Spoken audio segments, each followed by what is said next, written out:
How will rising oil prices affect the average European as the war rages in the Middle East, short and long term? Here's a clear, grounded look at what rising oil prices mean for the average European, broken into short-term shocks and long-term structural effects, with a focus on everyday life rather than abstract economics. Short-term, weeks to 6 months, the felt shock. 1. Fuel prices rise fast. Petrol and diesel usually react within days of oil price spikes. Even countries with fuel tax smoothing, France, Germany, UK, feel it quickly. Commuters, delivery drivers, tradespeople, and rural households are hit first. What this feels like? Everything costs a bit more, suddenly. 2. Food prices creep up. Oil affects food via farm machinery, fuel, fertilizers, oil and gas-based, transport and refrigeration. You won't see overnight price jumps, but within 4 to 8 weeks, staples start nudging up.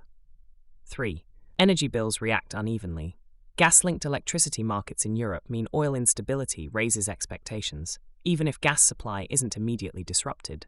Countries that rely more on renewables or nuclear, France, Nordics, are partially shielded. Southern and Eastern Europe feel pressure faster. 4. Inflation anxiety returns. Even if headline inflation was falling, oil spikes reignite inflation psychology. Central banks become cautious, mortgage rates stay higher for longer. This affects renters, mortgage holders, and small businesses disproportionately. Medium to long term, 6 months to several years, the slow grind. 1. Sticky cost of living. If oil prices stay high, prices don't fall back easily. Wages lag behind, living standards quietly erode. This is especially hard on fixed-income households. Artists, freelancers, carers, and creatives. Anyone already living just about okay. 2. Political and social strain. Historically, sustained energy shocks lead to protests, fuel, food, housing, polarization, pressure on governments to subsidize energy, expect emergency price caps, temporary fuel tax cuts, public arguments over defense spending versus welfare.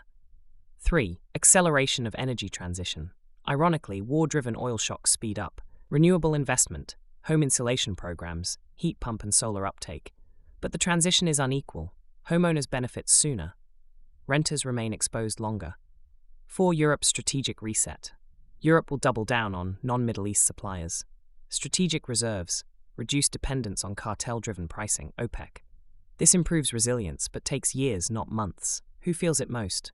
Group impact low-income households, severe rural communities, high freelancers and creatives, high pensioners, medium-high, wealthy asset holders low, often hedge via investments. The psychological effect, often overlooked.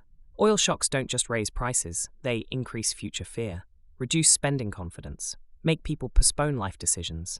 That emotional contraction slows economies even before the numbers show it. Bottom line. Short term, sudden price rises, anxiety, squeezed budgets. Long term, slower growth, political tension, but faster energy transition.